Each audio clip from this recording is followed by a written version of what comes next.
BRS working president KTR ప్రధాని మోదీకి కీలక విజ్ఞప్తి చేస్తూ ట్వీట్ చేశారు. ఈ ట్వీట్లో ఆయన పలు అంశాలను పేర్కొన్నారు.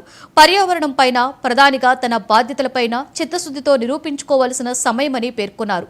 కంచగచ్చిబౌలి భూముల ఆర్థిక అక్రమాలపైన విచారణ చేపట్టి కాంగ్రెస్, బీజేపీ కుమ్మక్కు కాలేదని నిరూపించుకోవాలని అన్నారు.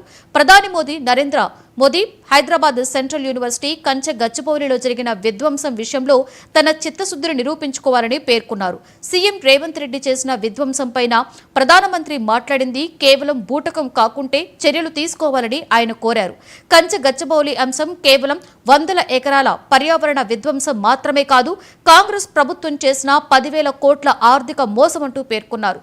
కంచగచ్చిబౌలిలో చేసిన 10,000 కోట్ల రూపాయల ఆర్థిక అక్రమాలపైన వెంటనే కేంద్ర ప్రభుత్వం విచారణ చేపట్టాలని, తెలంగాణ రాష్ట్రంలో బీజేపీ, కాంగ్రెస్ ఒక్కటిగా కాదని, కుమ్మక్కు రాజకీయాలు చేయడం లేదని నిరూపించుకోవాలని ట్వీట్లో పేర్కొన్నారు.